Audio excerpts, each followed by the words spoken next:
कोई बात नहीं, ये भी मेरी तरह हिस्ट्री ज्योग्राफी में वीक है। शुक्र है मेरे ट्रांसपोर्ट बिजनेस के लिए फ्लीट एज ऐप है। ट्रक की सर्विस हिस्ट्री से लेकर सर्विस कब ड्यू है सबकी जानकारी मिल जाती है। सोच क्या रहे हो? अब ट्रैक करो, प्लान करो, एनालाइज करो। आज ही फ्लीट एज ऐप डाउनलोड करो माइलेज कंट्रोल में, बिजनेस कंट्रोल में, लाइफ कंट्रोल में।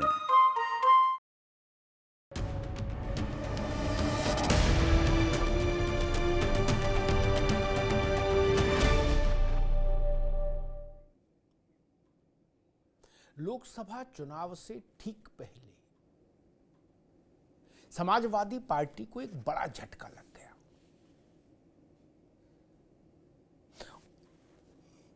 लोकसभा चुनाव किसी भी पार्टी के लिए सबसे बड़ा रणक्षेत्र, सबसे बड़ा इम्तिहान, और उससे पहले उसके मनोबल को इस तरह से धक्का लग जाए तो स्थिति गंभीर हो जाती है। आज वही हुआ समाजवादी पार्टी के साथ। उत्तर प्रदेश में राज्यसभा के लिए मतदान था आज। उस मतदान में समाजवादी पार्टी बिखरती सी नजर आई। बगावत की लपटें कई जिलों से उठी।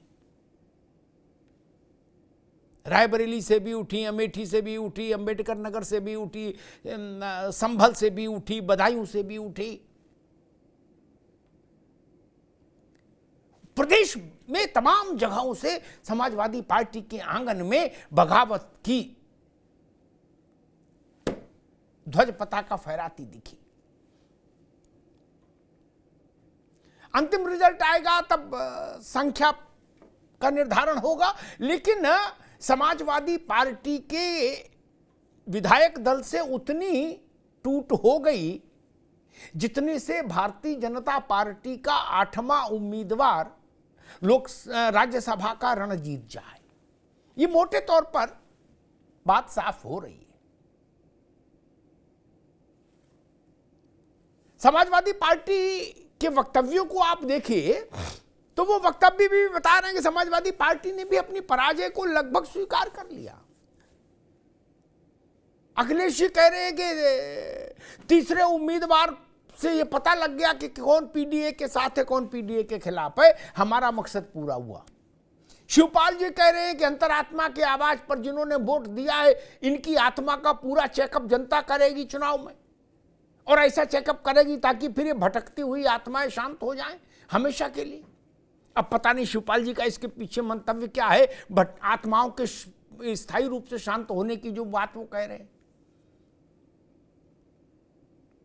राम गोपाल यादव कह रहे हैं कि हम नाम लेना बंद कर देंगे तो मनोज पांडे जैसे नेता खत्म हो जाएंगे। लेकिन अब आप कुछ कहिए, किसी भी शब्द से, किसी भी कटाक्ष से अपनी खींच मिटाइए, लेकिन आज की राजनीतिक सच्चाई उत्तर प्रदेश की ये है समाजवादी पार्टी के संदर्भ में कि चिड़िया चुग गई खेत, चुग गई खेत। अब तो लोग ये कह रहे हैं कि भारतीय जनता पार्टी 9वां उम्मीदवार भी अगर उतार देती तो शायद उसके लिए भी समर्थन जुटा देते समाजवादी पार्टी के बागी विधायक।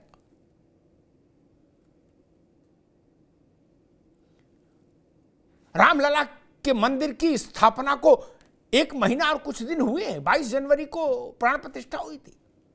आज राज्यसभा के रण में रामलला का जयघोष गूंजता सुनाई दिया। समाजवादी पार्टी के कई विधायकों ने कहा कि हम राम द्रोहियों के साथ नहीं खड़े हो सकते, हम राममय हैं, राम के भक्त हैं। सुबह ही तड़के ब्रह्म मुहूर्त में अपने ट्विटर अकाउंट पर कुछ विधायकों ने सपा के रामलला के नूतन विग्रह का चित्र लगा दिया, जय रघुनंदन, जय श्री राम लिख दिया। और तो और कहा तो यह भी जा रहा है कि बहनजी वाली पार्टी के एकमात्र विधायक उमाशंकर सिंह ने भी भाजपा के उम्मीदवार को वोट दे दिया। लो, अब बताइए, है ना चमत्कार। जयंत चौधरी की पार्टी के 9 की 9 विधायक भाजपा के पक्ष में खड़े हुए। यह अलग बात है कि अभी गठबंधन का औपचारिक तौर पर ऐलान नहीं हुआ है आरएलडी और भाजपा के, लेकिन 9 की 9 विधायक साथ खड़े थे। राज्यसभा के इस रण का एक बड़ा फलितार्थ ये भी है लोकसभा चुनाव के संदर्भ में कि अंबेडकर नगर, अमेठी, रायबरेली, बदायूं, ऐसे कई जिले भारतीय जनता पार्टी ने और ज्यादा मजबूत कर लिए। यहां जो समाजवादी पार्टी के कद्दावर विधायक थे, ताकतवर विधायक थे, मजबूत विधायक थे, उनको भाजपा ने पाला बदल करा दिया। गायत्री प्रसाद प्रजापति की पत्नी जो विधायक हैं अमेठी से, उन्होंने वो अब्सटेन कर गई, उन्होंने वोट ही नहीं दिया। बताइए, जिस गायत्री के लिए समाजवादी पार्टी ने कैसे कैसे पापड़ बेले, मुलायम सिंह जी जेल तक मिलने गए गायत्री से, उसकी पत्नी भी वोट देने नहीं आई। सपा में अब खीज है, निराशा है, हताशा है, गुस्सा है, और भाजपा का आत्मविश्वास आसमान छू रहा है, हिलोर मार रहा है। और इसका एक तात्कालिक फलितार्थ और होगा, लिख लीजिए मेरी बात। राज्यसभा के रण में उत्तर प्रदेश का जो राजनीतिक मानचित्र बना है, उसने इस बात को तय कर दिया कि भारतीय जनता पार्टी अभी हाल में ही जो विधान परिषद की कुछ सीटें आई हैं, रिक्त हुई हैं, उनका जो के लिए जो नामांकन होना, उसमें भी चुनाव करवाएगी। एक सीट एक उम्मीदवार अतिरिक्त उतारेगी, क्योंकि भाजपा का हौसला अब आसमान पर है। उस पर दूसरे विरोधी दलों के विधायकों का इतना प्यार टपक रहा है, बरस रहा है, खासतौर पर सपा के बागी विधायकों का इस कदर रेला है कि भाजपा को लग रहा सब तरफ मेला है। समाजवादी पार्टी के लिए यह स्तब्धकारी घटना होनी चाहिए। इस तरह से पार्टी टूटेगी भरभराकर, ऐसा शायद अखिलेश यादव ने नहीं सोचा होगा। हमारे साथियों ने एक रिपोर्ट तैयार की, उस रिपोर्ट को देखिए, फिर बहस में ले चले, आपको मेहमानों से परिचय कराएं और फिर इसको डिकोड करने की कोशिश करें कि आखिर सपा के साथ इतना बड़ा खेला कैसे हो गया। पहले रिपोर्ट देख लीजिए।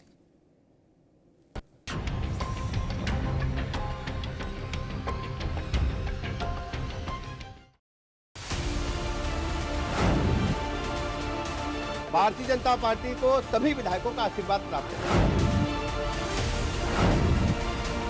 बीजेपी चुनाव जीतने के लिए कोई भी हथकंडा अपना सकती है।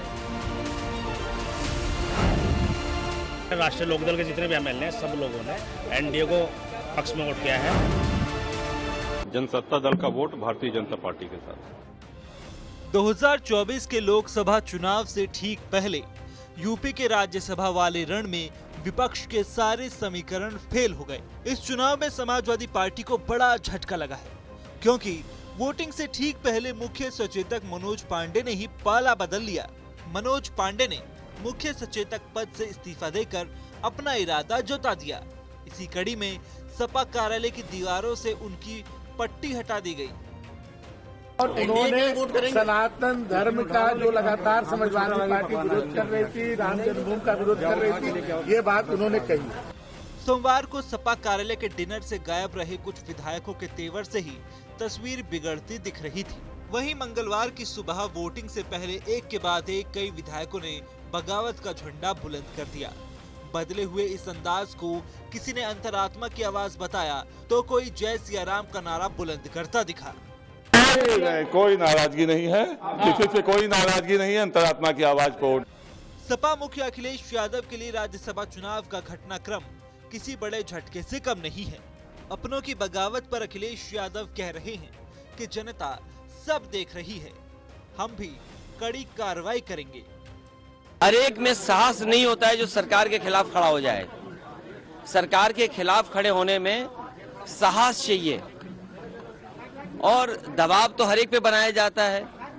ये बात कौन नहीं जानता है कि भारतीय जनता पार्टी जीतने के लिए कोई भी हथकंडा अपनाएगी। राज्यसभा के चुनाव में भारतीय जनता पार्टी ने सब कुछ किया है वोट लेने के लिए, और जो लोग गए हैं उनमें साहस नहीं रहा होगा सरकार के खिलाफ खड़ा होने में।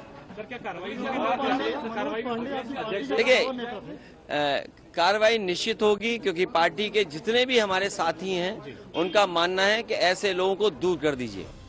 पहले दिन से ही दिलचस्प दिख रहे 10 उम्मीदवारों के इस दंगल में 11वें उम्मीदवार की एंट्री ने एंगल ही बदल दिया। वोटों के अंक गणित में बीजेपी के 7 और सपा के 3 उम्मीदवारों का जीतना तय लग रहा था, लेकिन बचे हुए वोटों की बिसात पर बीजेपी ने 8वां उम्मीदवार उतारकर सपा के तीसरे प्रत्याशी की जीत में पेंच फंसा दिया। अब एक के बाद एक विधायक तो बागी हुए ही, बसपा से लेकर राजा भैया तक को भी सपाई खेमा मना नहीं पाया। सपा के लिए राहत की खबर पल्लवी पटेल ने दी। वहीं रालोद के जिन विधायकों की क्रॉस वोटिंग के दावे किए जा रहे थे, वो एकजुटता के साथ तस्वीर खिंचाते नजर आए। वही मैं कह रहा हूं कि भारतीय जनता पार्टी के पक्ष में विधायकों का समर्थन और आशीर्वाद दोनों है। हमारे 8 के 8 प्रत्याशी जीतेंगे। बहरहाल लोकसभा चुनाव वाली सियासी फिल्म का ट्रेलर कहे जा रहे यूपी में राज्यसभा के चुनाव में फिलहाल तो बीजेपी का ट्रेलर ही हिट हो गया। बीजेपी ने विपक्षी खेमे में सेंध लगाकर साबित कर दिया कि अभी तो हम ही सिकंदर। वहीं सपा में दिख रही बगावत पर सवाल यह है कि इस बगावत के मायने क्या हैं? सवाल ये भी है कि क्या लोकसभा का चुनाव भी ऐसे ही लड़ेगा विपक्ष?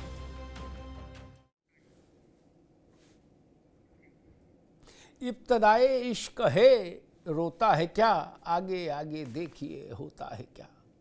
ये तो राज्यसभा का चुनाव था, अभी तो लोकसभा का चुनाव देरी पर है। मेहमानों साहब का परिचय करा दें। कृष्ण मोहन पांडे हैं, भारतीय जनता पार्टी के प्रवक्ता। कृष्ण मोहन पांडे जी का स्वागत है।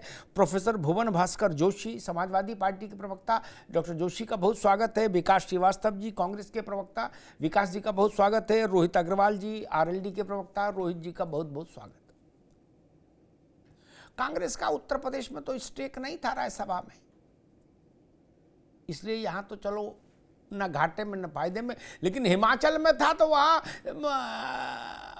अभिषेक मनु जीते नहीं जीते वो तो अलग की बात है। सुक्खू की जान शासन पड़ गई, सरकारी खूंटी टंग गई, अब वो हिल डुल रही, बताओ पेंडोलियम की तरह। गजब चुनाव है भाई राज्यसभा का। जोशी साहब आपसे बात शुरू करूंगा। इस कदर भगदड़ मच जाए, आपने गांधी पट्टी वाले परिवार से अलायंस किया, उस पहली बार जीप शेयर की, उसके 72 घंटे के भीतर अमेठी रायबरेली साफ हो गई। आपके पास वहां जो कुछ था अमेठी रायबरेली में वो सब चला गया, झाड़ू लग गई।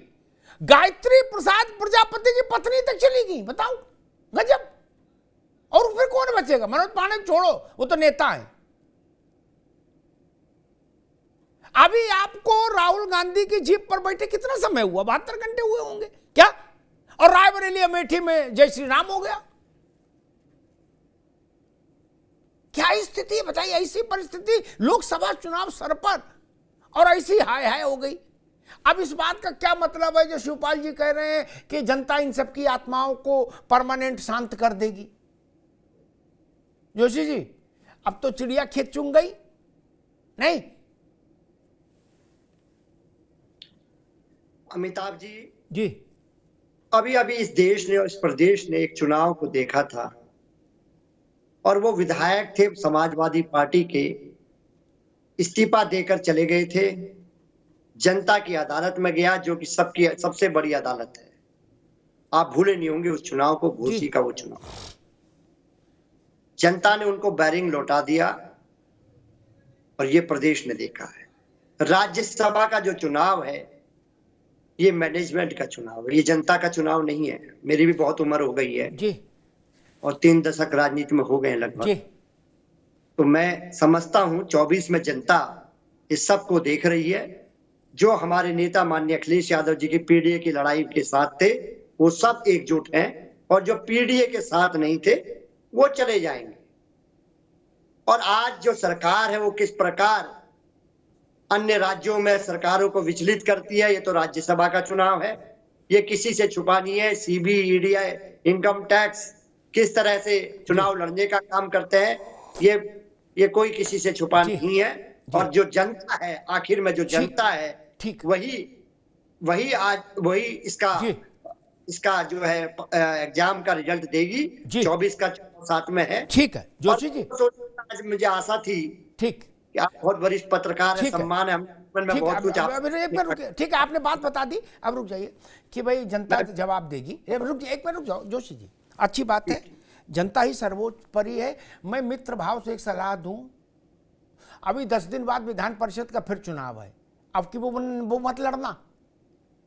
आपको कहना यही है कि इस चुनाव का कोई मतलब नहीं, फर्जी चुनाव है, बेकार चुनाव है, अनावश्यक है, तो काय को कागज काले करो, उधर नहीं झांकना, लोकसभा की तैयारी करो, छोड़ो विधान परिषद। क्या मैं तो कह रहा हूं, जब आपको ये बोध था तो राज्यसभा ही नहीं लड़ना चाहिए था, लोकसभा की तैयारी करते। अब ये मतलब फजीयत हुई गांव गांव, ये भी तो समस्या है। और पीडीए, आपने कहा पीडीए वाले चले गए, ये बात अखिलेश जी करे, आपने पीडीए की कई परिभाषाएं दी थी, एक तो दी नहीं थी। आप भी चतुर हो, आपसे मतलब सवाब सपा, जब जहां जैसी भीड़ देखी वैसी परिभाषा बता दी। एक परिभाषा यह भी बताई थी अखिलेश जी ने कि पिछड़े, दलित और अगड़े, क्या तो अगड़े चले गए तो पीडीए तो टूट गया। खैर मैं उस बहस में नहीं पढ़ूंगा। विकास श्रीवास्तव जी, आपसे गठबंधन हुआ, राहुल गांधी के साथ सेल्फी ली, ऐसा लगा अपशगुन हो गया। क्या सपा के हवेली के तमाम खिड़की दरवाजे उखड़ गए? बताओ। नहीं, अभी उससे पहले ठीक चल रहा था, मान लो अंदर खादने कुछ खदबदाहट रही भी होगी, लेकिन सब लोग अखिलेश जी के नेतृत्व में ठीक थे। रायबरेली साहब, अमेठी साहब, इसी आधार पर तो आपने सपा से 2 स्थान छुड़वाए थे कि भाई यहां हमारा जलवा है। क्या विकास जी, क्या स्थिति है? शगुन तो अच्छा नहीं है दोस्त, नहीं? देखिए जी अमिताभ जी, जो विधायकों ने दल बदल का जो कार्य किया है, ये तो रिजल्ट जो आएगा उससे अंदाजा लगेगा। अभी जो सामने दिख रहा है उस पर रिपोर्टिंग हो रही है, पर सच्चाई इस बात को भी स्वीकार करना चाहिए कि किसी भी विधायक को अपेक्षित संख्या बगैर लिए आप दल नहीं बदल सकते हैं। अगर दल बदल पाते और आपकी मेंबरशिप बरकरार रहेगी तब तो भारतीय जनता पार्टी को फायदा दिखाई पड़ रहा है। पर जो आम चुनाव होंगे और इन लोगों ने अगर खुलकर भारतीय जनता पार्टी को शामिल हो गए हैं या भारतीय जनता पार्टी के प्रति इनका प्रेम है, तो इसमें 2 ही बात हो सकती है। या तो अखिलेश जी अपने उन विधायकों को जिनका चरित्र सामने आएगा उनको हटाएंगे, पार्टी से बाहर निकाल दें, तब वो सुरक्षित रहेंगे, नहीं तो उनके ऊपर दल बदल कानून लगता है। और ये भारत के संविधान पर और भारतीय जो संसदीय व्यवस्था है उस पर ये सीधे प्रश्न लगा हुआ है। इसलिए इसका मतलब कोई नहीं, तथ्यात्मक तरीके से देखा जाए तो ये आम चुनाव पर इसका कोई असर नहीं कोई होगा। असर नहीं। ठीक बात, ठीक है, ठीक है विकास बाबू, आगे बात। कांग्रेस ठीक, आगे कांग्रेस का स्टैंड है इस बात का, इस चुनाव का कोई मतलब नहीं, इस पे कट्टा लगा दो। जब हम लोग छोटे थे स्कूल में तो पढ़ते थे कट्टा लगा दो। नहीं, तो अरे रुक जाओ भाई, अरे रुक जाओ, तथ्यात्मक हम और शुद्ध की दे रहे, कांग्रेस करिए तथ्यात्मक तरीके से इस पे कट्टा लगा दो। ओके हैप्पी, ठीक। कांग्रेस अब अभी बीच में नहीं, ना ना ना ना ना, ये तो मेरे शो में चलते नहीं, अब तो रुक नहीं होगा। मैं रोहित के पास आऊं उससे पहले एक बात कांग्रेस को बता दूं, संसदीय लोकतंत्र, लोकतंत्रात्मक व्यवस्था, ऐसे कुछ शब्द हैं, ये बड़े फ्रिक्वेंटली यूज होते हैं, लेकिन इनकी व्याख्या भी समझना जरूरी होता है। राज्यसभा के चुनाव में समझ लीजिए कोई विप लागू नहीं होता, गांठ बांध लीजिए हमेशा के लिए। चुनाव आते रहेंगे, विधान परिषद का आएगा, फिर सब चलता रहेगा, टीवी पे जाना पड़ेगा आप लोगों को, कोई भी लागू नहीं होता। ठीक, सिर्फ इतनी बाध्यता है, जोशी जी आप भी समझ लीजिए, इतनी सी बाध्यता है कि जो पार्टी एजेंट बैठाएगी अंदर, ऑफिशियल एजेंट, उसको आपको दिखाना होगा, उसको वोट देना होगा, उसी के आदमी को। बाध्यता नहीं राज्यसभा में, नो, आपको दिखाना होगा कि भाई हमने इनको वोट दिया है, बात खत्म हो गई। वो हाथ नहीं पकड़ सकते कि इनको क्यों दिया, इसलिए भ्रम दूर कर लीजिए, कुछ नहीं होने जा रहा। मैं हिमाचल में हो तो क्या खेला, वहां कांग्रेस के 9 चले गए। जो विकास कह रहे हैं उनको भ्रम हो गया कुछ। यहां 2/3 वाला मसला ही नहीं, कोई भी लागू नहीं राज्यसभा में, इसलिए गलत जानकारी थी जिसके आधार पर वो उत्साहित हो गए। विधायक स्वतंत्र है, ठीक, उस पर कोई विप लागू नहीं होगा। सिर्फ उतनी सी बाध्यता है कानून की कि आपको अपनी पार्टी के एजेंट को दिखाना होगा। दिखा दिया, मुंह चौबताव दिया, दिखा दिया। बाद वो राकेश कह तो रहे हैं जोशी जी कि हम तो शिवपाल को दिखा के आए। शिवपाल जी से पूछ लो हमने किसको वोट दिया, अंतरात्मा जिंदाबाद। क्या क्या कर लिया और क्या कर लेंगे, कुछ नहीं कर सकते ना। और जो लोग ये कह रहे हैं, मैं उनकी राजनीतिक योग्यता को भी प्रणाम करूंगा कि कोई फर्क नहीं पड़ता। अगर ऊंचा हार में मनोज पांडे इधर से इधर हो जाते और कोई फर्क नहीं पड़ता तो फिर प्रणाम करना होगा। अगर गौरीगंज से राकेश सिंह अलग हो जाते हैं, इतनी प्रचंड भाजपा की लहर में भी सपा से जीता हुआ विधायक, और अगर उसकी जाने से कोई चुनाव में फर्क ही नहीं पड़ता तो फिर प्रणाम है। ऐसा नहीं होता। खैर, रोहित अग्रवाल जी, ये क्या घल्लू घारा हो गया? आपकी तो इज्जत बच गई। सपा के मित्र कह रहे थे हमसे कल परसों तक कि देखना भाई साहब, कम से कम 4 विधायक जयंत चौधरी के हमारे ओरिजिनल हैं, चुनाव चिन्ह उनका था लेकिन वो थे हमारे बालक, और वो सब इधर ही वोट करेंगे सपा के उम्मीदवार को। अमिताभ जी, अब एक बुजुर्गवार प्रवक्ता यहाँ पे समाजवादी पार्टी के हैं जिन्होंने क्लेम किया कि मेरी उम्र हो गई है, मुझे पता है कि राज्यसभा चुनावों का कोई मतलब नहीं है। तो भाई बुजुर्गवार प्रवक्ता से पूछिए कि भाई क्यों जो है फिर 3 उम्मीदवार उतार देते जब आपके पास नंबर्स नहीं थे तो। और कांग्रेस वाले तो खैर धन्य ही हैं, देश की सबसे पुरानी पार्टी, इनको यही नहीं पता कि जो है विधायकों की मान्यता नहीं जाएगी, सुप्रीम कोर्ट का आदेश है कि विधायकों की मान्यता नहीं जाएगी, वो किसी को भी वोट कर सकते हैं, जैसा भी आपने अपने विश्लेषण में भी कहा। तो अभी देश की सबसे पुरानी पार्टी की अगर ये स्थिति हो चुकी है तो आप समझ सकते हैं कि अब कहाँ किस गर्त में ये दोनों पार्टियां जा रही हैं। देखिए, ये सिर्फ जनता को ठग के स्थापित होना चाहते हैं, ये पूरी तरीके से ठग पार्टियों के रूप में देखे जा रहे हैं, क्योंकि इनकी पोल पीडीए की खुद खोली गई। इनके नेताओं द्वारा पल्लवी पटेल जी ने भले ही वोट समाजवादी पार्टी को दिया हो, लेकिन उन्होंने कहा कि ये पीडीए के बिल्कुल भी पक्ष में नहीं चल रहे हैं। स्वामी प्रसाद मौर्य जी लाइव एग्जाम्पल हैं जिन्होंने इनकी पोल खोली है ना। शेरवानी साहब लाइव एग्जाम्पल हैं जिन्होंने पीडीए की पोल खोली। और आज तो आशुतोष मौर्य जी, उन्होंने भाजपा को वोट दे दिया।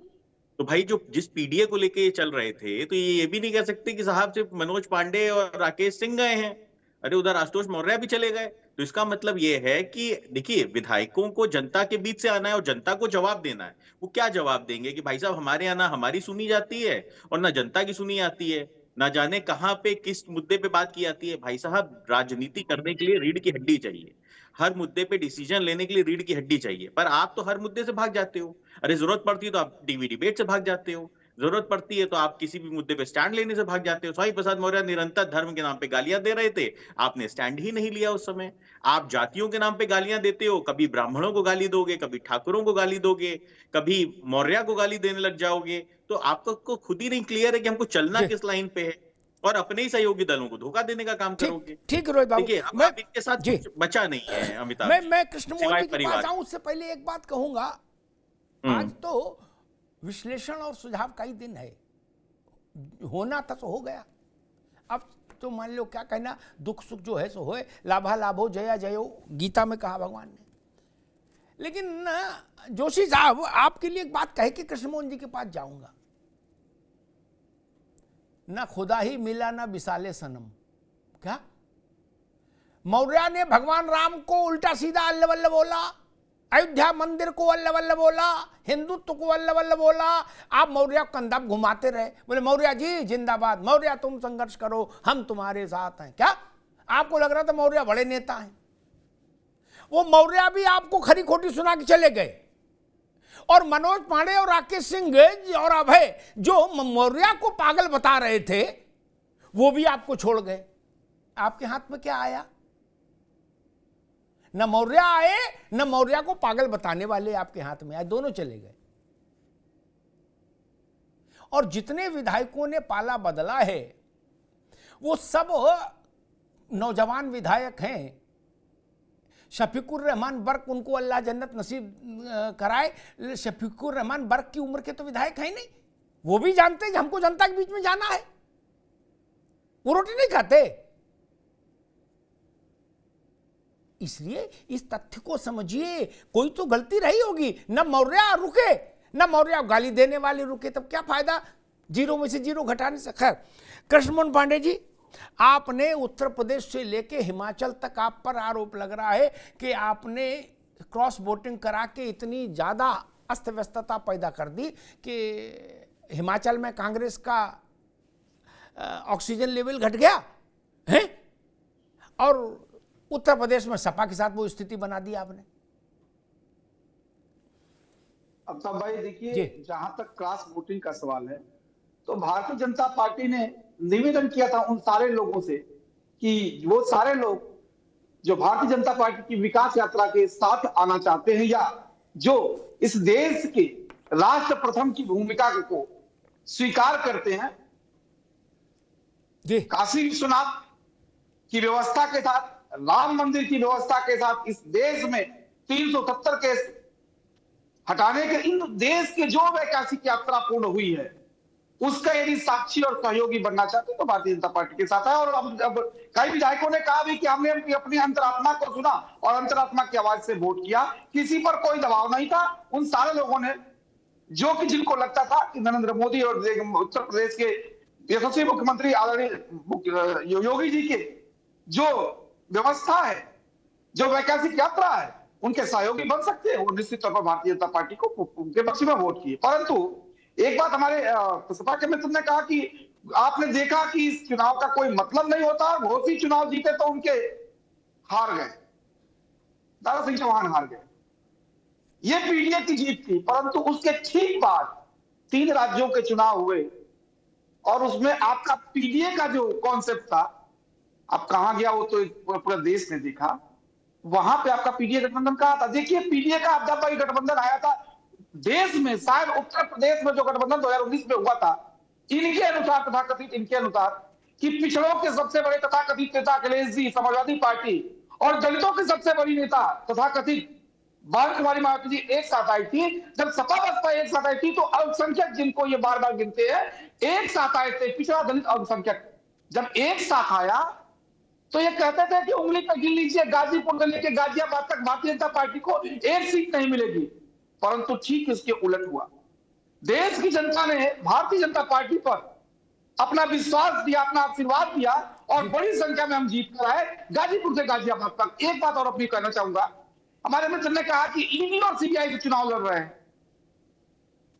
अब यदि यही आरोप लगाते रहेंगे तो जनता आपको समझ चुकी है साहब, और लंबे कालखंड उत्तर प्रदेश में और देश की व्यवस्था में आप रहे हैं। सीबीआई को आपने क्या क्या किस तरह से प्रयोग किया है, उसके बावजूद भी भारतीय जनता पार्टी ने कभी आरोप नहीं लगाया, क्योंकि हम जानते हैं एक संवैधानिक संस्था है, अपने संवैधानिक प्रक्रिया में दायरे में रहकर कार्य करती है। यदि कोई अपराधी है, किसी ने कोई अपराध किया है, तो निश्चित तौर पर उस अपराध का दंड उसको मिलेगा। ठीक है कृष्णमोहन जी। दूसरा भाई छोटा 10 सेकंड लेना चाहूंगा आपसे, 10 सेकंड। इन्होंने कहा कि दलितों के साथ ये खड़े हैं और बार बार ये दलितों के सहयोगी बने जा रहे हैं। मैं एक बात कहना चाहूंगा, जगजीवन बाबू इस देश में, उनके निजी सहयोगी ने एक किताब लिखी थी, how the prime minister decide, उसके पेज नंबर 61 पे उन्होंने लिखा है, जगजीवन बाबू के शब्द लिखे गए हैं कि ए चमार can never be the PM of India.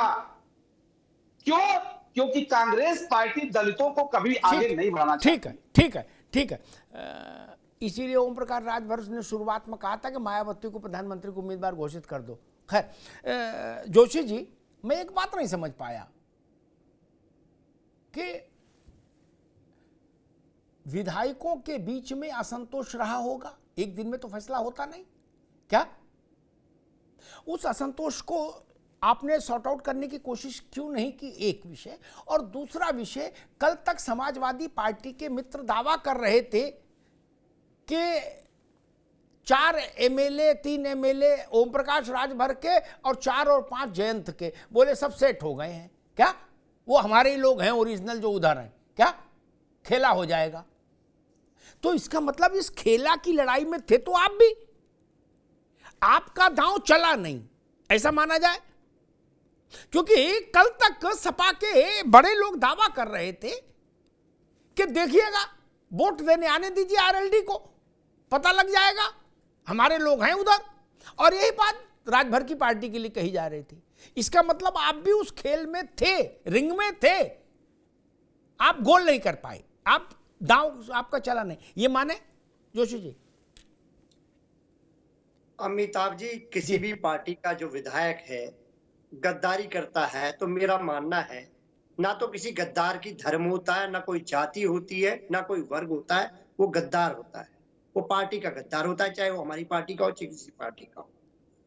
दूसरा, एक आप जो विषय आपने अभी बोला कि एक चमत्कार शब्द आपने यूज करा, कहा कि एक चमत्कार हो गया कि बीएसपी का विधायक भी आज इनको वोट दे गया। मेरे को आपको वो चमत्कार लगा होगा, मुझे वो चमत्कार नहीं, वो तो पहले से इनके साथ है। दो विषय। अब आ जाता हूं अपने विषय जो आपने प्रश्न करने का करा। हम लोगों को विश्वास था जो हमारे गठबंधन के तहत जो लोग हमारे साथी थे वो हमें सहयोग करने का काम करेगा। ना तो हम हाउस ट्रेडिंग करते हैं, ना हम इस तरह हमारी स्थिति, इनकी जो स्थिति है कि किसी तरह दबाव, जो माननीय हमारे नेता अखिलेश यादव जी ने कहा है कि दबाव डालकर किस प्रकार आज सरकार लगी हुई है, चंडीगढ़ का चुनाव भी जीत रही है। हालांकि सुप्रीम कोर्ट के माध्यम से पूरे देश ने ऑन कैमरा भ्रष्टाचार करते हुए भारतीय जनता पार्टी को देखा। और मेरे भारतीय जनता पार्टी के मित्र को ये कहूंगा, आप तो भ्रष्टाचार की प्रथम पाठशाला हो। बंगारू लक्ष्मण आपके राष्ट्रीय अध्यक्ष ऑन कैमरा रिश्वत लेते हुए इस देश ने देखा है। गौरवमयी इतिहास का पल आपको मुबारक हो। आपने पूरे देश को एक संदेश दिया है आपके राष्ट्रीय अध्यक्ष ने। तो निश्चित तौर पे आप पे तो ये बातें जस्ती भी नहीं है, भ्रष्टाचार के खिलाफ की जो बातें हैं। और ठीक है जोशी जी, साहब जी आपने बहस चलाई, मैं तो सोच रहा था आज जो बहस का शीर्षक होगा कि लोकतंत्र की हत्या हो रही है। और आने वाले जोशी जी, अब ना इन सब बातों से मुझे बड़ी चिढ़ आती। ये सब फर्जी बातें हो गई, लोकतंत्र की हत्या। अतीक का लड़का एनकाउंटर में मारा गया तो तब भी आप लोग करे लोकतंत्र की हत्या हो गई। लोकतंत्र की हत्या ने आप लोगों ने मजाक बना लिया भाई, गजब बात है। बोले भिंडी आज 2 रुपया महंगी मिली, बोले कानून की हत्या, संविधान की हत्या, लोकतंत्र की हत्या। क्या कर दिया है यार? अतीक का लड़का जब पुलिस ने मारा था उसको, जो मर्डर में शामिल था, तो आप ही की पार्टी ने सबसे पहले छत पे खड़े होकर कहा था कानून की हत्या, लोकतंत्र की हत्या, संविधान की हत्या। हमने अपने लोगों से कहा जाओ जरा बाजार में देख के आओ, क्या हत्या हो गई इन 3 चीजों की? बोले भाई साहब नहीं हुई कोई हत्या, कानून भी जिंदा है, लोकतंत्र भी, संविधान भी। आप लोग भी तो गजब करते हो ना, फिर लिमिट ही नहीं रखते कोई मित्र। खैर, वही बात कांग्रेस ने कही, वही बात सपा कह रही कि ईडी, सीबीआई, इनकम टैक्स आदि आदि। विकास जी, क्या ये माना जाए कि जब ये संस्थाएं भंग हो जाएंगी, कर दी जाएंगी, तब अगला चुनाव लड़ेंगे आप लोग? क्योंकि हर चुनाव के बाद अगर एक ही रिटोरिक आना है कि जीत तो हम जाते हैं लेकिन इन लोगों ने नहीं जीतने दिया, तो फिर तो एक उपाय ये बचता है कि भाई उस रास्ते जा ही नहीं, चुनावों का बहिष्कार कर दें। विकास जी, जी जो आप जिस विषय पर चिंता व्यक्त कर रहे हैं, ये चिंता का विषय हम लोगों के लिए नहीं है। चिंता का विषय ये साफ दिखाई पड़ रहा है कि भारतीय जनता पार्टी को प्रचंड बहुमत मिलने के बाद भी वो अपने विपक्ष के विधायकों को तोड़ रही है। और भारतीय जनता पार्टी का चरित्र कोई आज का नहीं है। कर्नाटक की चुनी हुई सरकार को, विधायकों को खरीद कर, इस्तीफा दिला करके आपने सरकार बनाई। मध्य प्रदेश की चुनी हुई सरकार, कमलनाथ की सरकार को गिरा कर सरकार बनाई। जिस तरीके से महाराष्ट्र में हुआ, जिस तरीके से उत्तराखंड में हुआ, भारतीय जनता पार्टी भ्रष्टाचार की चरम पार कर चुकी है। अब भ्रष्टाचार को आप उसको कवर फायर दे रहे हैं और लगातार हम देख रहे हैं कि आप ये बात स्थापित करने में लगे हुए हैं कि भारतीय जनता पार्टी इस देश की राजनीति में भगवान बन चुकी है, जो वो चाहेगी वो करेगी। समाजवादी पार्टी के 8 विधायकों ने अगर पाला बदला है तो ये अखिलेश यादव उनके बारे में तय करेंगे। अगर उनको साहस है तो इस चुनाव के बाद वो समाजवादी पार्टी को मुंह मत दिखाए, जनता के बीच में चुनाव लड़ने जाए। साहस उनको है नहीं, ईडी सीबीआई का डर है। लोगों का चरित्र पूरे देश की जनता के सामने पता है। और आप उनको इतना जबरदस्त कवर फायर दे रहे हैं। ये दुर्भाग्य है कि भारतीय पत्रकारिता का जो नंगा स्वरूप आप भाषण हमको न दो मालिक, हमको भाषण न दो। विकास, अब आप अभी विकास श्रीवास्तव, हमको भाषण मत दीजिए, ठीक है ना? अपनी दशा देखिए, अपनी पार्टी की दशा देखिए मित्र, हमको भाषण न दीजिए। आपके इसी सब प्रपंच के चलते कांग्रेस की ये दशा हो गई, 2% वोट बचा कुल। आप लोग चिल्लाए जा रहे हो, फिर भी समझ ही नहीं आपको जनता कहां जा रही है, फिर भी चिल्लाए जा रहे हो। 2% वोट बचा है, बताइए। 2% वोट वाला ये कह रहा है कि देश हमारे साथ खड़ा है, और वो कह रहा है अमिताभ जी आप ये क्यों नहीं बोल रहे कि उत्तर प्रदेश की 25 करोड़ जनता कांग्रेस के साथ खड़ी है, इसलिए उसके पेट में दर्द है। मैं तो ऐसा नहीं बोल सकता। आप दुखी रहो सुखी रहो, ये मेरा विषय नहीं ना मित्र। कांग्रेस का दुख सुख की जिम्मेदारी मैंने तो ली नहीं। आपको 2% वोट है तो आपकी पॉपुलैरिटी वहीं से आंकूंगा ना। आप 25 करोड़ के मालिक मुख्तार थोड़ी मान लूंगा आपको। आपको कष्ट यही है कि हमको मानो ना 25 करोड़ का मालिक मुख्तार। कैसे मान लूं? आपके पास 2% वोट है। लोकतंत्र में वोट ही एकमात्र पैमाना है भाई। हमारे बाबा जमींदार थे, इसका क्या मतलब हुआ? आज क्या है वो तो देखो। खैर छोड़िए। रोहित अग्रवाल, मैं इस तर्क को बार बार सुनता हूं कि विधायकों को साहस हो तो मुंह ना दिखाएं, डूब मरे टाइप का। विधायक क्या करेंगे? विधायक करेंगे, और किसको मुंह कहां दिखाना है वो भी देखेंगे। लोगों को याद नहीं रहता। हमको याद है कि राकेश और अभय जब समाजवादी पार्टी ने उनको अपना साबुन लगा के पवित्र करके विधायक का उम्मीदवार दिया था, मुलायम सिंह जी जिंदा थे, तब भी हमको मालूम है वो कथा। ठीक, विकास को याद नहीं हो गया, इनको अभी उतना याद नहीं रहेगा। ठीक, खैर छोड़िए। लेकिन मेरा प्रश्न ये, कल तक जो आपके दुलारे होते हैं, आपकी गाड़ी में बगल में बैठते हैं, क्या आप चलते हो तो आपके साथ आगे ऐसे ऐसे करते चलते हैं, आपके लेफ्टिनेंट होते हैं, फिर आप बता देते हो चिरकुट है, किसी लायक नहीं, इनकी कोई हैसियत नहीं।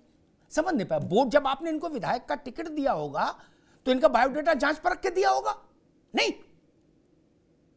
देखिए, जनप्रतिनिधि लोग भाई जनता से चुने हुए आदमी को वो लोग नकार रहे हैं जो खुद चुनाव नहीं जीत सकते, टीवी पे बैठ के। बताइए, कह रहे सब चोर हैं, बेकार हैं, हम हैं। बोले क्यों? बोले हमारे 2 विधायक हैं, 1 विधायक है।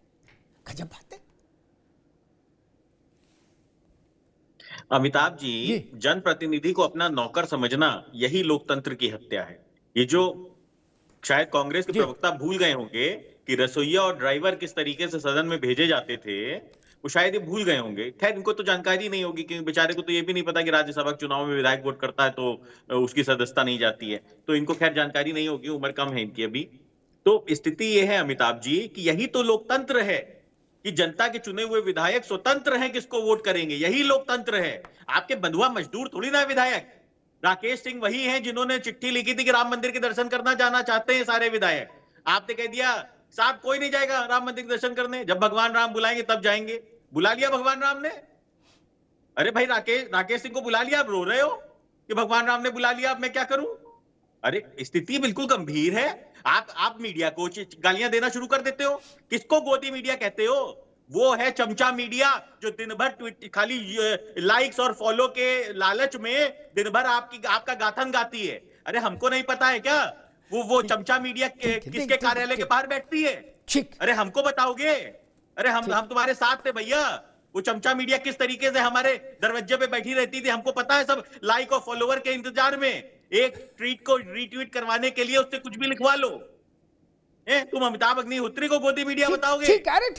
जिसने स्थापित कर दिया चौथे स्तंभ को। ठीक है, ठीक है रोहित बाबू, ठीक है, आपकी बात आई है। कृष्णमोहन, ठीक है, कृष्णमोहन पांडे, ठीक है, रोहित बाबू, ठीक है, ठीक है। मैं उस बहस में नहीं पढ़ना चाहता। सबकी आजादी है, अभिव्यक्ति की आजादी है। ये पार्टी का लोकतंत्र नहीं है, ये मेरा मंच है, यहाँ सबको आजादी है। पार्टियों में आजादी नहीं। कोई ये राहुल गांधी से नहीं कह सकता कि आपके नेतृत्व में हमने 69 चुनाव हारे, नहीं बोल सकते। लेकिन मेरे मंच पे सबको आजादी है, यही लोकतंत्र होता है। ठीक है ना? प्रियंका गांधी से कोई नहीं कह सकता कि जब आप प्रभारी महासचिव थी तो आपकी सदारत में जो चुनाव हुआ उसमें 2% वोट आया। कोई माइकल लाल प्रियंका से नहीं कह सकता। ठीक, नहीं कह सकते। कह दोगे निकाल देंगे पार्टी से और जलालत अलग करेंगे। इसलिए मेरे यहाँ विशुद्ध लोकतंत्र है। खैर, कृष्णमोहन पांडे जी, मैं सिद्धांततः इस बात के विरोध में रहता हूं। सोच समझ के ये नियम और ये व्यवस्था बनी होगी कि विधान परिषद और राज्यसभा का निर्वाचन में निर्वाचित प्रतिनिधियों को पार्टी व्हिप से परे रखा जाए। सोच समझ के बनी होगी ताकि उनमें और बकरियों में कुछ अंतर रहे। कल तक जो विधायक कीमती होता है, बड़ा नेता होता है, अचानक से उसको चिरकुट बता देते, कहते बिल्कुल बेकार है, इसकी औकात नहीं, ये जनता में जाएगा तो इसको जूते पड़ेंगे।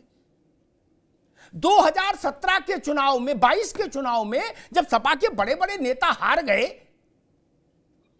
तब अभय जीत के आए, राकेश सिंह जीत के आए ना, मनोज जीत के आए ना।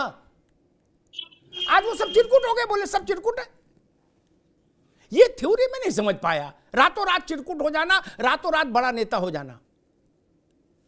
कृष्ण जी अमिताभ भाई, देखिए जो आपने ठीक बात कहा जी, कि जब ये प्रक्रिया बनाई गई होगी तो निश्चित तौर पर सोच समझ के कराएगा। और चूंकि राज्यसभा और लोकसभा का जो कॉन्सेप्ट आया ब्रिटेन से, मुझे लगता है हम सारे लोग इसको जानते हैं जी। तो एक House of Lords and House of Commons का एक जो कॉन्सेप्ट है, उसी कॉन्सेप्ट को हमने स्वीकार किया है। हाउस ऑफ कॉमन्स के तहत सारे लोग जो देश के लोकतांत्रिक प्रक्रिया में विश्वास रखते हैं चुनाव लड़ सकते हैं, परंतु हाउस ऑफ लॉर्ड्स उनके लिए लाया गया था, वो लोग जो समाज के संभ्रांत व्यक्ति हैं, अपने किसी विशेष क्षेत्र में समाज के लिए विशेष योगदान दे रहे हैं, उनके साथ देश के वो सारे चुने हुए प्रतिनिधि वोट कर सकते हैं। उनमें कोई भी किसी का प्रतिबंध नहीं था, क्योंकि हाउस ऑफ लॉर्ड्स थे वो, उनकी कॉन्सेप्ट था। और आज भी वही दिखा इस चुनाव में कि हाउस ऑफ लॉर्ड्स जो उच्च सदन में जाकर बैठ सकते हैं, जिस देश का प्रतिनिधित्व कर सकते हैं, यदि कोई राज्यसभा कोई लोकसभा कोई बिल पास करती है तो उसको रोकने की उनकी नैतिक जिम्मेदारी है। और इसके लिए हम किसी भी विचारधारा के साथ रह सकते हैं, परंतु यदि कोई राष्ट्र हित में फैसला लिया जाता है राज्यसभा में, जो कि एक बड़े समाज के तहत, बड़े समाज पर प्रभावशाली है, उसको रोकने का काम करेंगे, उसमें विचारशीलता देने का काम करेंगे। ये चुनाव इस बात का परिपति है। और दूसरी बात, के सवाल का जवाब मैं देना चाहूंगा। अभी दे दीजिएगा तो मैं आएंगे आपके पास, आएंगे जी। इन्होंने कहा, हमारे मित्र सपा के मित्र ने कहा कि सुप्रीम कोर्ट ने तमाचा लगाया इस चुनाव पे। ये लोकतंत्र में हमारा विश्वास है कि सुप्रीम कोर्ट ने कोई बात कही तो उसको हमने स्वीकार किया, परंतु राहुल गांधी को निचली अदालत ने दंडित किया, ऊपरी अदालत ने दंडित किया, और यहां तक कि हाईकोर्ट ने दंडित किया। तो इन्होंने, यही कांग्रेसी और सपाई मित्रों ने कहा था कि ये गोदी मीडिया का गोदी मीडिया और ये न्यायिक व्यवस्था मोदी की हो चुकी है। ठीक है कृष्ण जी, ठीक है, रुक जाइए कृष्ण जी, आगे बात आगे। मैं जोशी साहब के पास चलूंगा, जोशी के पास। लेकिन एक बात मैं कहूं, मेरी मान्यताएं बिल्कुल अलग हैं। ठीक, जिधर सारे बुद्धिमान सिरहाना रखते उधर हम पैताना रखते हैं। ठीक, मेरे ठेंगे मीडिया, ठेंगे नेता, ठेंगे वक्ता, ठेंगे प्रवक्ता, मेरे सिर माथे है सिर्फ ननकू और रज्जाक, इस देश की जनता का जनादेश ही मैं नारायण का आदेश मानता हूं। उसके अलावा किसी के कहने सुनने से मेरी सिर पर फर्क नहीं पड़ता, ये जान लीजिए। ठीक, जनता जिसके माथे रोली चंदन लगा रहे हैं, मैं मानता हूं यही बात ठीक है, यही व्यक्ति ठीक है। ठीक, बाकी तो थेतरा ही है, गाल कितना भी बजा लो, आपका गाल बजाने से जनता में फर्क पड़ेगा तो जीत जाओगे, नहीं हारे तो हो ही, कोई समस्या नहीं। जोशी जी, जो मसला वही आता है, जैसे कई विकास आएंगे आपके पास, थोड़ा धैर्य, तो इतना बेचैन क्यों रहते हो तुम? तो धैर्य नहीं है, कहीं बेचैन हो भाई? आपका कोई इतना बड़ा स्टेक पार्टी का नहीं है यूपी में, आप आराम से रहो, काहे को परेशान हो? जो कुछ करना धरना है अखिलेश यादव को करना धरना है उत्तर प्रदेश में, आप क्यों परेशान हो? रुक जाओ। ठीक है प्रोफेसर जोशी, जिन जिलों के निर्वाचित विधायकों ने आपकी पार्टी के पाला बदला है, उनमें रायबरेली, अमेठी तो पूरी तरीके से साफ ही हो गया, अंबेडकर नगर है, और शिवपाल जी का इलाका जहां से उनको टिकट दी गई, बदायूं भी आ गया, बिलसी का एमएलए। ठीक, क्या आप ये एक लाइन ये कह के कैसा फर्जी एमएलए, इनकी कोई हैसियत नहीं, ये टुच्चे हैं, हम अजय हैं, ऐसा कहना चाहते हैं? या आपको लगता है कि नहीं, अभी जो महीना 1.5 महीने बाद वोट पड़ेगा लोकसभा का, तो ये आपके एमएलए जो अभी जीते थे और अब आपके विरुद्ध हो जाएंगे उस इलाके में, आपके चुनावी प्रदर्शन की संभावनाओं को कमजोर करेंगे? जोशी जी। अमिताभ जी, आपका प्रश्न का उत्तर जरूर दूंगा जी। अभी हमारे भारतीय जनता पार्टी के साथी ने कहा था, क्योंकि इनका अमृतकाल चल रहा है, भ्रष्टाचार ऑन कैमरा चल रहा है, और चंडीगढ़ का इन्होंने उदाहरण दिया कि हमने न्यायपालिका को मानने का काम करा। ये बहुत बड़ा एहसान करा आपने इस देश के 140 करोड़ में कि आपने न्यायपालिका को मानने का काम करा। ये न्यायपालिका है जो देश को बचा रही है, संविधान को बचा रही है और लोकतंत्र को बचा रही है। आप क्या कर रहे हैं, पूरा देश संभल रहा है। अब आ जाता हूँ साहब जी आपके विषय में। जो बात आपने कही थी मैं आपकी बात से सहमत हूँ और हम भी जनता की अदालत को मानते हैं और हमें लगता है कि जिस प्रकार घोषी ने एक समाजवादी पार्टी के टिकट पर जीते हुए एमएलए को सड़क पर लाकर खड़ा कर दिया, उसी तरह जनता जो हमारे सिंबल पर जीत के आए थे उनको सड़क पर खड़े करे कि हमें विश्वास इस नहीं जोशी जी एक मिनट इसमें तथ्यात्मक थोड़ी कर दो करेक्शन। ये जो जैसे बिलसी का उदाहरण लीजिए, मैं तो बड़ा पिन पॉइंटेड बात करता हूँ, गोलमोल बात नहीं, सीधी बात करो ना। बिलसी का उदाहरण लो, बिलसी का जो एमएलए है वो तो चुनाव लड़ने जा नहीं रहा। चुनाव अखिलेश शिवपाल यादव लड़ेंगे और बीजेपी की तरफ से देखो कौन लड़े, ठीक ना, उनके बीच में होगा।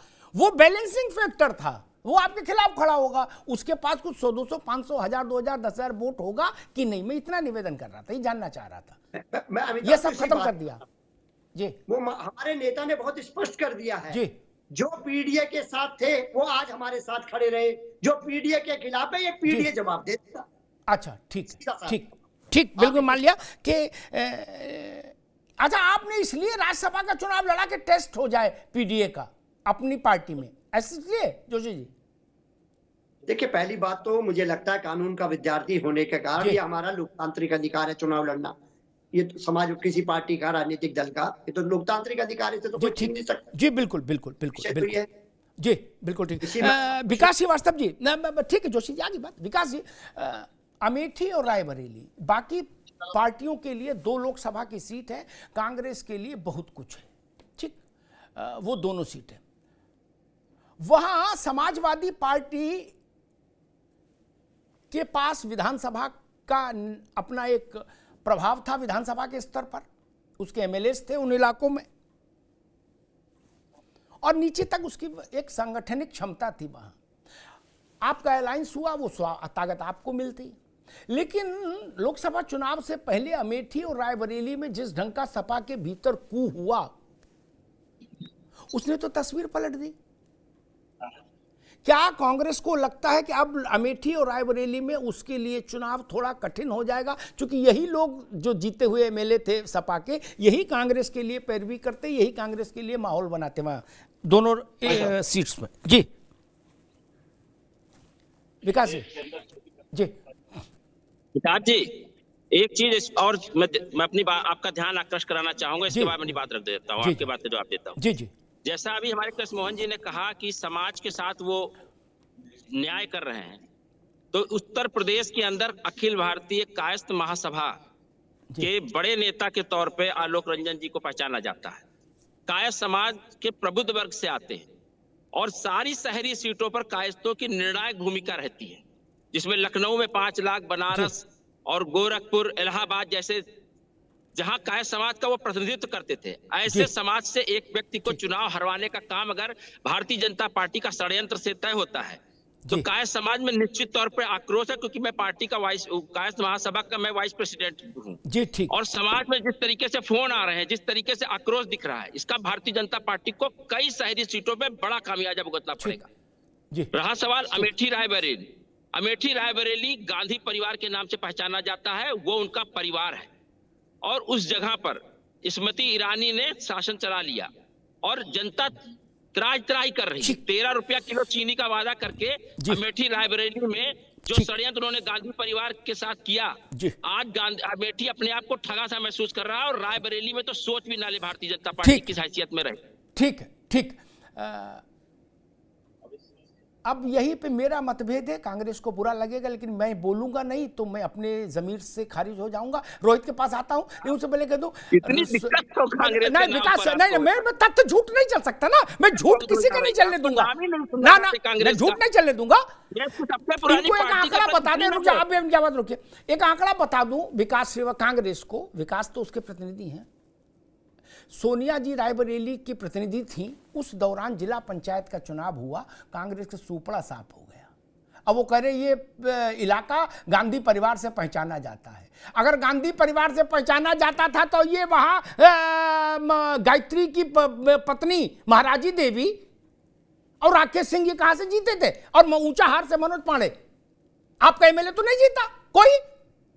गजब बात करते हो, हार रहे हैं चुनाव फिर भी कह रहे इलाका मेरा है। अरे ऐसा नहीं कहो महाराज, कुछ तो समझ रखो। खैर ठीक है, आ गई। अब आप नहीं समझना चाहते, आप यथा नेता तथा कार्यकर्ता, तब तो फिर कोई बात ही नहीं। राहुल जी भी नहीं समझना चाहते, आप भी नहीं समझना चाहते, बताते रहो कि हमारा इलाका है। अमेठी से राहुल जी चुनाव हार गए, फिर भी आप कह रहे हो इलाका मेरे नाम से पहचाना जाता है। अरे भाई आप चुनाव हारे, किसी आपके इलाके में इलाका नहीं हो सकता, आप भी वहां उम्मीदवार हो सकते। अब इलाके वाली बात खत्म हो गई, इंदिरा गांधी का दौर नहीं ना, इलाके वाली बात खत्म हो गई। खैर रोहित अग्रवाल जी, मैं इस बात के बुनियादी तौर पर खिलाफ रहता हूं कि जिन चुनावों में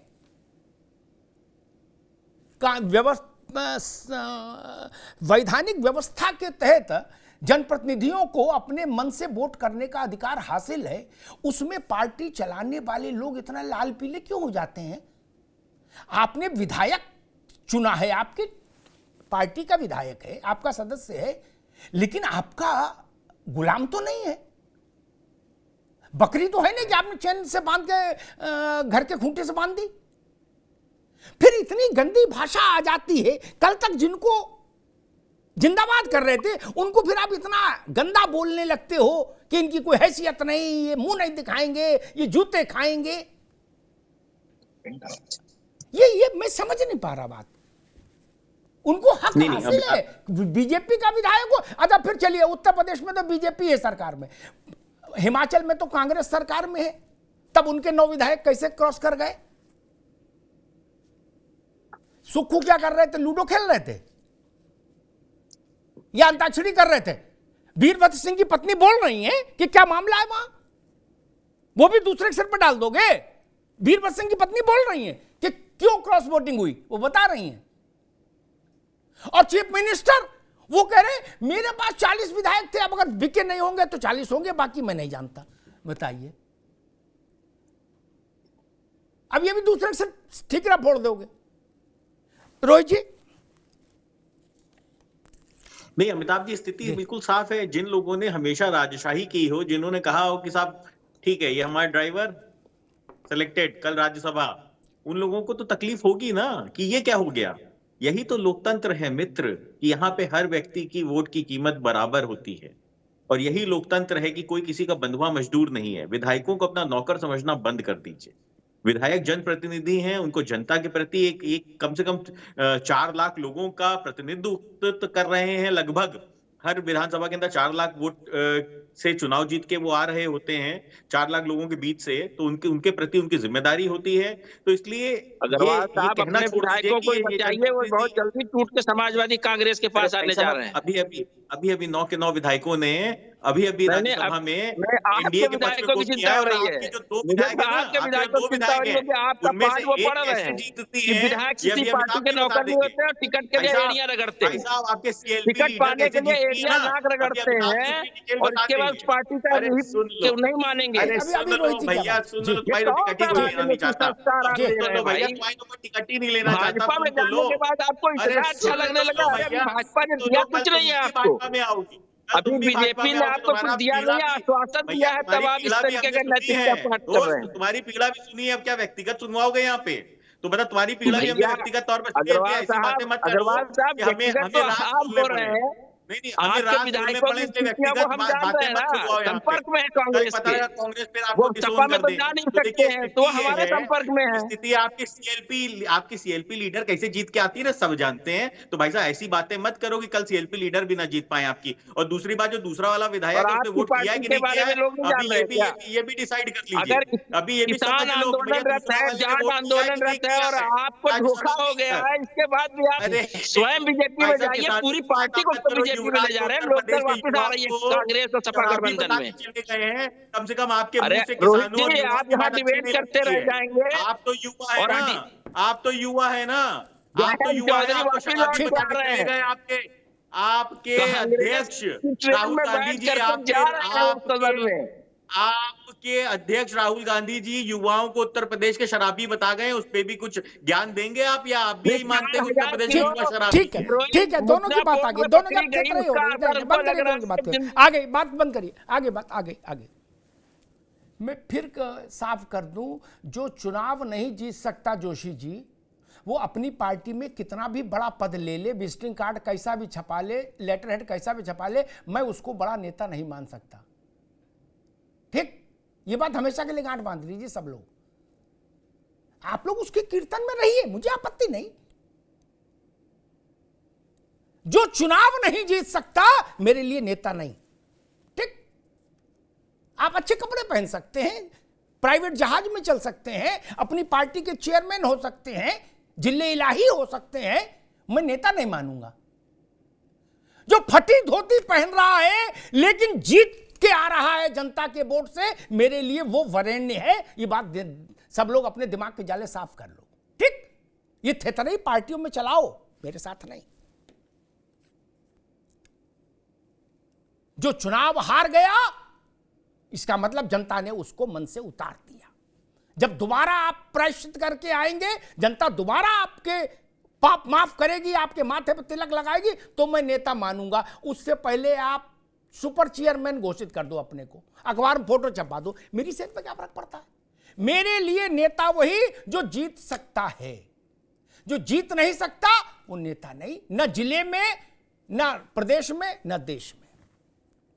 कौन विधायक किसके पार्टी में जा रहा है ये वो पार्टियां जाने, जो ले रही हैं और जो वो कर रही हैं। लेकिन मैं विधायकों को के खिलाफ इतनी असम्मानपूर्ण टिप्पणियों के भी पक्ष में नहीं खड़ा हो सकता। किसी को अच्छा लगे तो और खराब लगे तो मैं खड़ा नहीं हो सकता ना।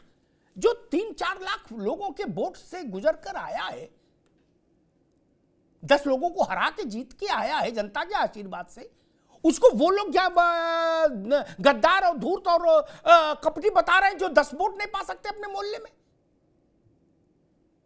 नहीं जी ना। कल अगर जो विकास करे, अगर आलंडी का भी कोई विधायक कांग्रेस में चल जाए तो भी मैं उसको गद्दार नहीं कहूंगा, मैं उसको धूर्त नहीं कहूंगा। जीत के आया है, आप जीत के तो आओ, पहले उतनी हैसियत तो बनाओ। चुनाव में जीत नहीं सकते तो बाकी तो फिर कथा कहानी है मालिक, करते रहो। लोकतंत्र में कुछ हासिल नहीं होगा। दाता सिर्फ जनता है, ये ध्यान रखिएगा।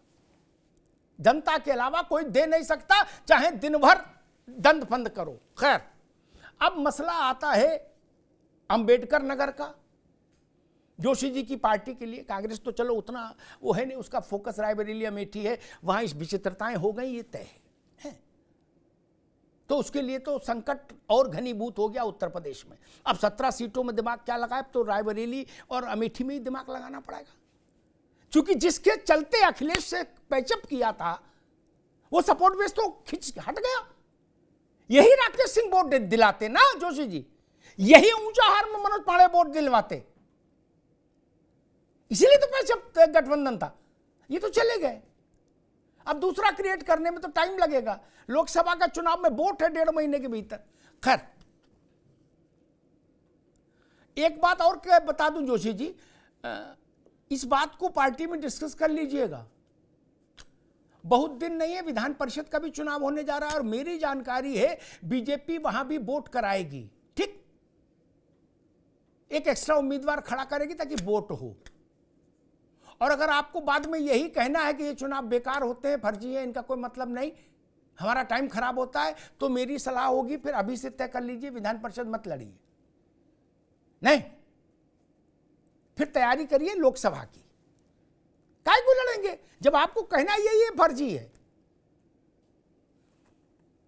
अगर जिस राज्य में आप शासन में हैं उस राज्य में 9 विधायक, छोटा राज्य, उसमें छोटी असेंबली, उसमें 9 विधायक आपके पार्टी के विरुद्ध चले जा रहे हैं, आप वहां शासन में हैं, फिर भी आपको चैतन्यता नहीं आ रही कांग्रेस को, फिर भी वो अपने भाव मुद्रा में घूम रही है,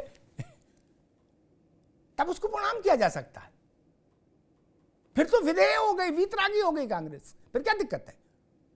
सुक्कू कह रहे भाई मेरे पास 40 थे जो कागज मेरे पास आया था, अब मुझे नहीं पता कितने हैं, बिक गए होंगे, बताइए, ऐसा ठंडा वीतरागी मुख्यमंत्री कहीं आपने देखा है? लेकिन बलिहारी लोकतंत्र की अच्छी बात है, जनता ने चुना है, ठीक बात है। बात आई थी कि पीडीए की, और उसी पीडीए की विकास जी ने एक और ग्राउंड जीरो नैनो टेक्नोलॉजी लगा के एक व्याख्या कर दी अखिलेश जी के पीडीए उम्मीदवार आलोक रंजन की। उनने कहा कि भाई ये आलोक रंजन या कायस्थों के सबसे बड़े नेता हैं उत्तर प्रदेश में। मेरे ख्याल से ये खूबी अपनी वो आलोक रंजन को भी नहीं पता होगी कि वो कायस्थों के नेता हैं। हम बात सही मान लेते हैं बिना झगड़ा किए, जो बात विकास कह रहे मान लेते हैं, लेकिन सब्जेक्ट टू अप्रूवल है। जितने कायस्थ बहुल कॉन्स्टिट्यूएंसीज हैं उनमें भाजपा हार जाएगी तो हम विकास की बात सही मान लेंगे, नहीं तो कह देंगे फर्जी बोल रहे थे विकास, इनको ही नहीं पता कुछ। अगर आलोक रंजन कायस्थों के आत्मसम्मान का प्रतीक है देश में, तो भाजपा को हार जाना चाहिए उन सभी सीटों पर जहां कायस्थ, कई सीटें बताई थी आप विकास ने, जहां कायस्थ बहुमत में बड़ी संख्या में है। और अगर भाजपा वहां और पहले से 10,000 वोट ज्यादा जीतती है तो मान लेना चाहिए कि विकास जी को जाति के गणित की समझ नहीं, और आलोक जी को कायस्थ नेता नहीं मानते। आलोक रंजन को वो कर्म बाबू थे, बाबू रहे, अच्छे आदमी हैं, बात खत्म हो गई। ठीक, बड़ा नौकरशाह होने का अर्थ बड़ा नेता होना नहीं होता। कोई पार्टी का अध्यक्ष आप पर रीझ जाए और आपको अचानक से टिकट दे दे, इसका मतलब यह नहीं होता कि आप जीत जाएं। लोकसभा का टिकट दे देगा तो जनता के पैमाने पर खरा उतरना होगा, राज्यसभा का दे दिया तो विधायकों के पैमाने पर खरा उतरना होगा। नहीं उतरे, हार जाएंगे, किसी जाति के हों, इससे क्या फर्क पड़ता। यह तर्क ठीक नहीं कि कायस्थों को का स्वाभिमान बाधित हो गया। आलोक रंजन ने, मुझे नहीं याद है कि उन्होंने कायस्थों के लिए कोई संघर्ष आंदोलन चलाया हो, कोई संघर्ष किया हो, ऐसा तो कभी सुनने में आया नहीं। वो 60 साल तक अपनी नौकरी करते रहे ठाठ से। अगर वो भी संघर्षशील नेता हो गए तो फिर मुलायम सिंह जैसे नेताओं को क्या कहेंगे जिन्होंने जिंदगी भर संघर्ष करके ये मुकाम बनाया। अगर आलोक रंजन भी समाज के एक बड़े वर्ग के अस्मिता के प्रतीक हो जाएंगे तो फिर मुलायम सिंह, कल्याण सिंह जैसे नेताओं को क्या स्थान देंगे। तो बड़ा हास्यास्पद हो जाएगा ना। इतना भी हास्यास्पद मत करो कि चुटकुला लगने लगे चीज। ठीक है, अच्छे आदमी हैं, अखिलेश जी के मन को भाग गए, उनके घोषणा पत्र बना रहे थे। मुझसे सपा के एक मित्र कह रहे थे कि जिनके बनाए घोषणा पत्र में 14 से लेके आज तक सपा सारे चुनाव हारी, उनको बताया कि ये बड़े काबिल हैं, ये राज्यसभा लड़ेंगे क्योंकि इनने घोषणा पत्र बनाए। अरे घोषणा पत्र अच्छे बनाए होते तो जीत नहीं जाते। ये भी एक व्याख्या है, ये भी एक व्याख्या है। और सपा के ही लोग कर रहे, जोशी जी की पार्टी के लोग कर रहे। और मैं वो सब नहीं कहना चाहता जो इंडिया अलायंस की प्रखर नेता पल्लवी पटेल, सोनेलाल जी की बिटिया बोल चुकी है पहले, क्या मदांध और अहंकारी। मैं उन शब्दों का इस्तेमाल नहीं करूंगा, लेकिन पल्लवी पटेल आपके गठबंधन की प्रमुख नेता है उत्तर प्रदेश में, वो बोल चुकी है कि पीडीए की धज्जियां उड़ा दी आपने। पल्लवी पटेल तो आपकी पार्टी गठबंधन की बड़ी नेता है पूर्वांचल में, सोनेलाल जी की बेटी है वो, और उसकी मां, एक उनके पास एक वोट है तब। और अगर पल्लवी पटेल को भी हो सकता कल आप लोग कह दो चिरकुट है, तो मैं बता दूं वो केशव प्रसाद मौर्य को हरा के आई है सिराथू से, इसलिए उसको चिरकुट बोलने से पहले एक बार गूगल जरूर देखिएगा। उसी ने कहा था कि मदांध लोग पीडीए की धज्जियां उड़ा रहे हैं, और उसी ने कहा था कि मैं जया बच्चन और आलोक रंजन को पीडीए नहीं मान सकती, जिनकी वकालत हो रही है कांग्रेस से आलोक रंजन की, कि नहीं आलोक रंजन महान है, उनका देश के प्रति त्याग तपस्या का इतिहास है। 60 साल आपने नौकरी की, तनख्वाह ली, क्या त्याग तपस्या है? क्या त्याग तपस्या है भाई? बिना तनख्वाह के तो नौकरी की नहीं, और गांव गरीब की लड़ाई नहीं लड़ी कभी। ये सोचना चाहिए। जनता से तपे तपाए, जनता की भट्टी से होकर जो तपे तपाए नेता निकलते हैं, उनके प्रति ये भाव हो तो समझ में आता है। नौकरशाहों के प्रति ऐसा लालसापूर्ण और लालचपूर्ण भाव मत रखिए।